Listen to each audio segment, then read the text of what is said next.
welcome back. Yeah, thanks for sticking with us. We got some great stuff coming at you. As usual, joined by my co-host, Kara Castronova, two-time Golden Gloves champion, investigative journalist, and both the brains and the beauty on this show, unfortunately for me, but thank you, Kara.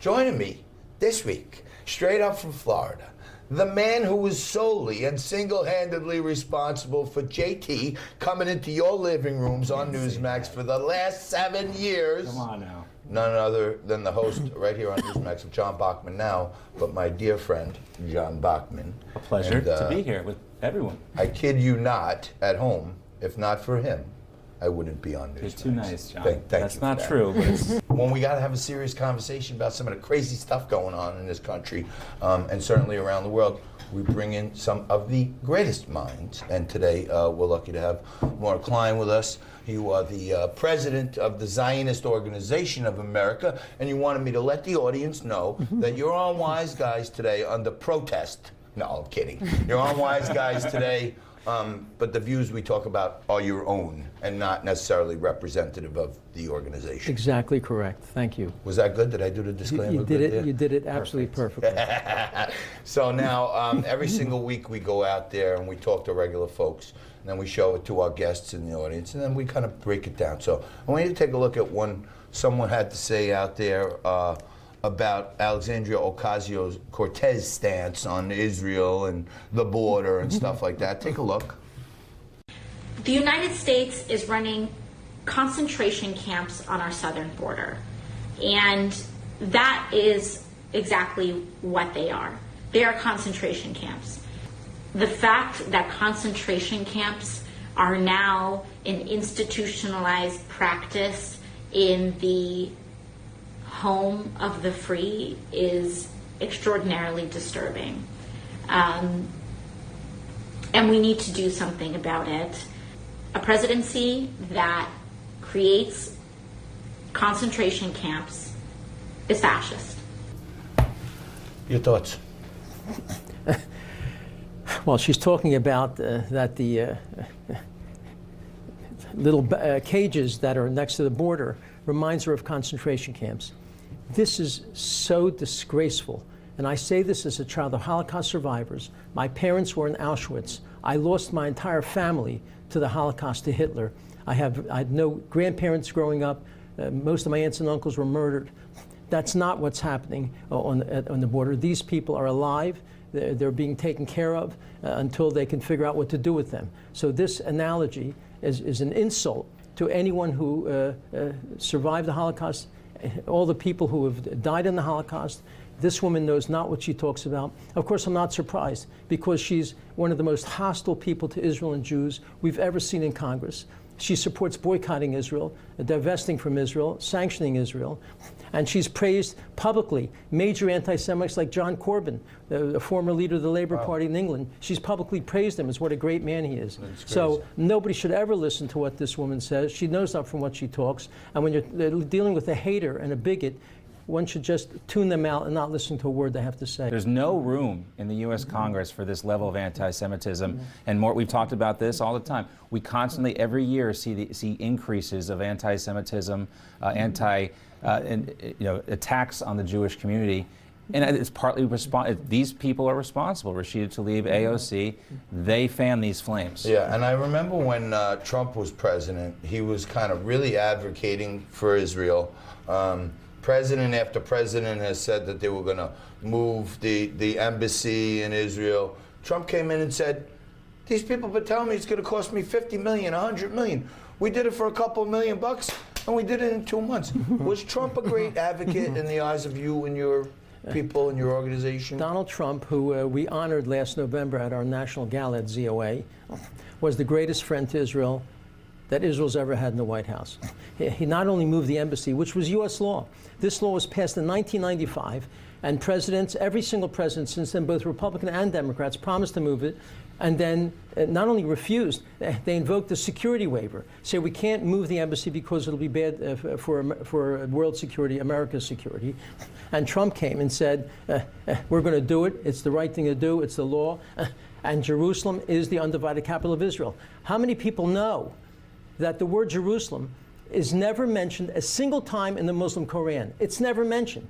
It's not a holy city to Muslims. This is one of the great myths. Trump understood this. In the Jewish holy books, Jerusalem is mentioned 700 times. To Mort's point, there really can't be a two-state solution to this problem. And when this was taught to me in a lesson, you look at the topographical map of Israel and you realize the contested areas, it's the high ground. And it's, historically, according to biblical texts, and this is the land of the Jewish people historically. And no military commander would ever cede this land to an adversary force. The Golan Heights can never be part of Syria. They can never be part of this. It needs to remain Israel. If you care about Israel, the nation of Israel, and the security of the only democracy in the Middle East, the true democracy, then you've got to protect Israel. And the only way I think it can ever be accomplished is there's a one-state solution. The Arabs, of course, can have a vote and in that process, but the idea of a Palestinian state is a myth. All right, we're going to leave it there, but we're going to come back, and this is a very insightful panel, very special one for me because my buddy John Bachman is here in New York, and we got him to the steakhouse table. But we got to take a quick break. Do not move. There's lots more Wise Guys coming at you right after this. Coming up next on Wise Guys. I think overall, if you look at the statistics, it tells you that fewer Americans are going to church and synagogue, but there are beacons of hope. And I think it is the way back. People talk about these mass shootings and what's changed about our society. One of the things is we see in most of these situations, there's a lack of faith.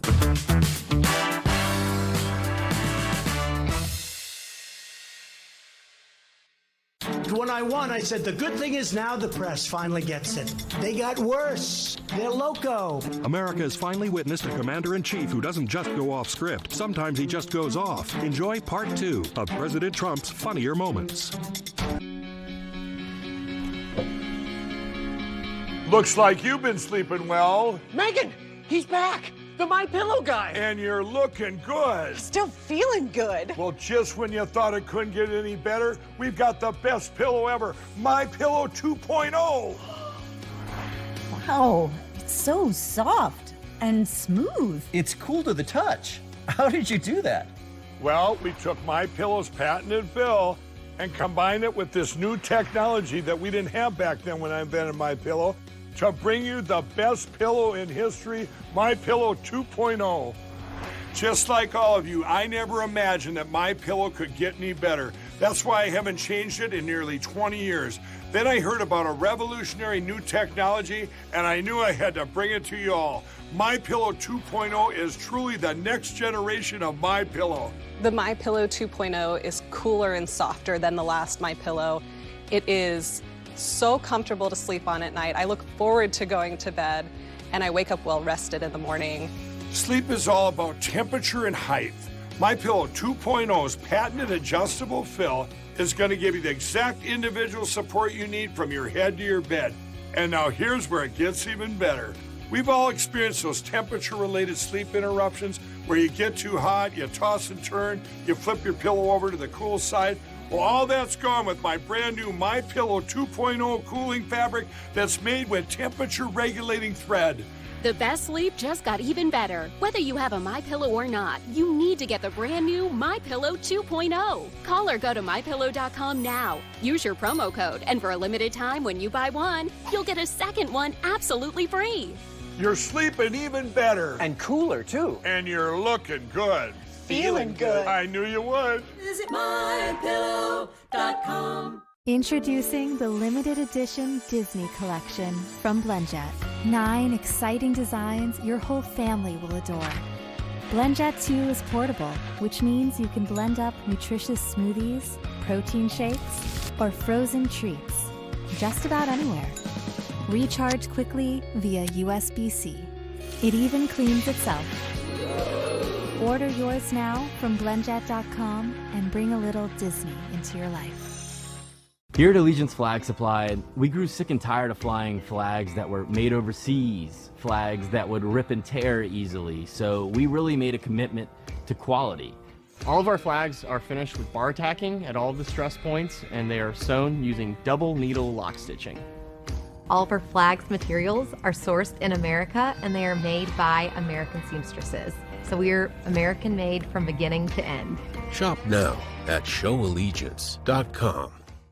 Who can you trust? A new study finds Americans don't trust big media. Millions are going to Newsmax as their trusted source. They go to Newsmax.com and watch Newsmax TV for the news they really need to know. They download the free Newsmax app. Almost 7 million cable viewers watch Newsmax, but not Fox News. And 20 million Americans like you have made the switch and watch Newsmax all the time. So make the switch to Newsmax for real news.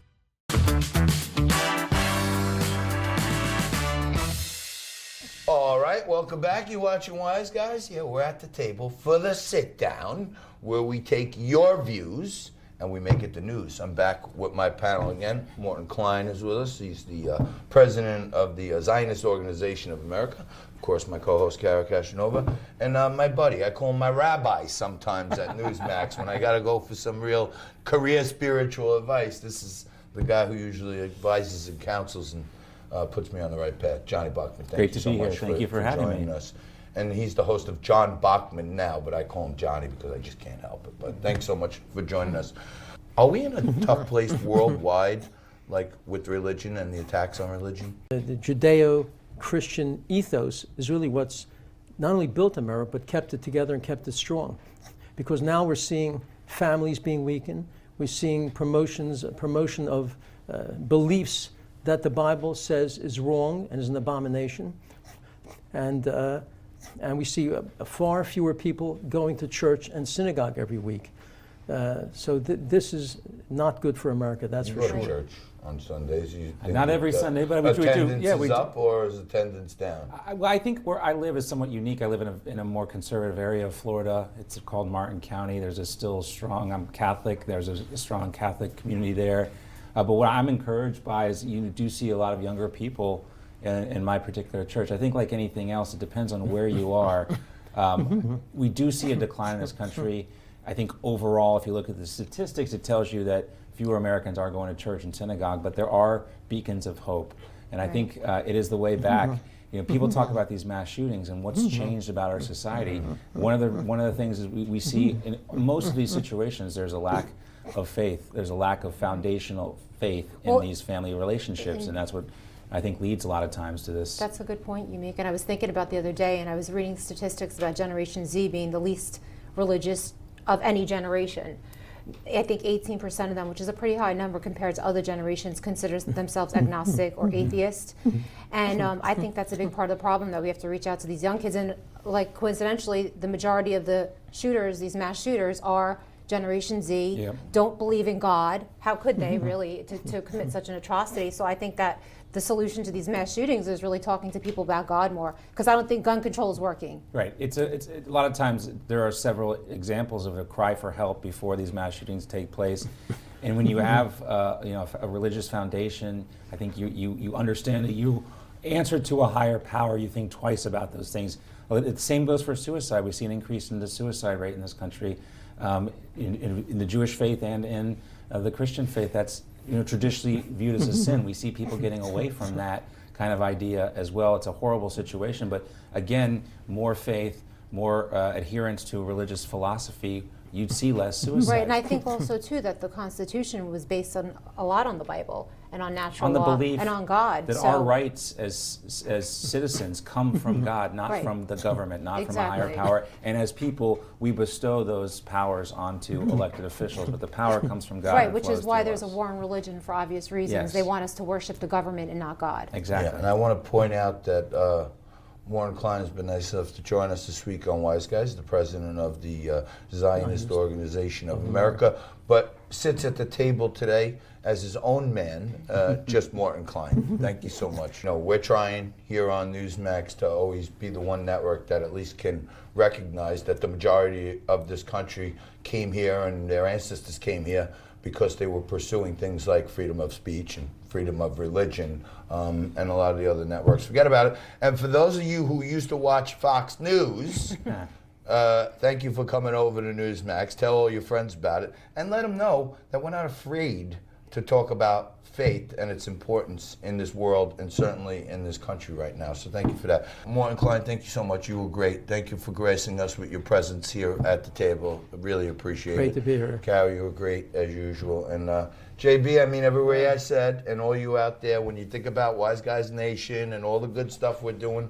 look no further than the man to my left, because he got me here and he continues to help me stay here. Thank you, buddy. Appreciate it. Thank you. And thank you out there for continuing to tune in, for continuing to send Elliot emails about how much you love the Wise Guys, because he loves those. And no matter what, whether we're talking about faith, whether we're having a little fun talking about freedom, you tuning in every week can be guaranteed 3 things right here: truth, justice, and the American way. We'll see you again next week right here on Wise Guys.